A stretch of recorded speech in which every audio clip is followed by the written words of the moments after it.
ভোটের বাকি আর মাত্র 11 দিন। দেশ জুড়ে চলছে প্রচার যুদ্ধ। প্রচারণার নবম দিনে অলিগলি চষে বেড়াচ্ছেন প্রার্থীরা। ভোটারদের মন জয়ে তাদের কাছে গিয়ে প্রার্থীরা দিচ্ছেন নানান প্রতিশ্রুতি।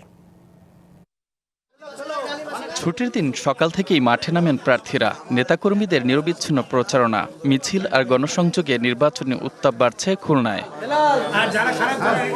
খুলনা 2 আসনে বিএনপির প্রার্থী নজরুল ইসলাম মঞ্জু ভোটের প্রচার চালান বিভিন্ন বাজারে।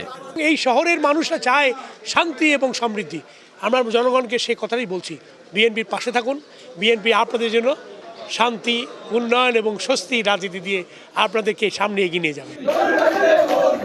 ভোলা 1 আসনে বিএনপির শরিক বিজেপির আন্দালিব রহমান পার্থর পক্ষে গরুর গাড়ি প্রতীকে প্রচারণা চালানো হয়। একই আসনে জামাতের প্রার্থী নজরুল ইসলাম হাটবাজার ও গ্রামগঞ্জে লিফলেট বিতরণ ও মাইকিং করেন।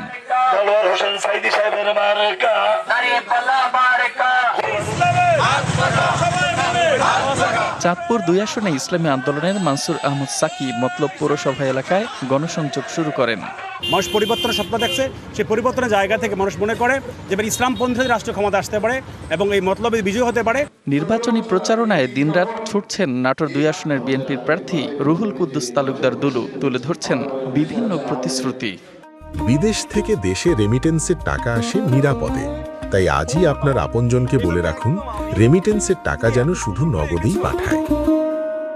আমি কর্মসংস্থান এবং নাটোরের মানুষের জন্য সবচেয়ে গুরুত্বপূর্ণ আরেকটা বিষয়, সেটা হচ্ছে গ্যাস। এই গ্যাসের সংযোগ আমি প্রতিটা বাড়িতে বাড়িতে পৌঁছে দিতে চাই।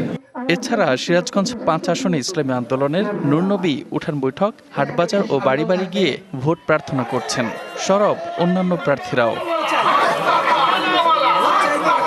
Mustafa Kamal, DBC news desk.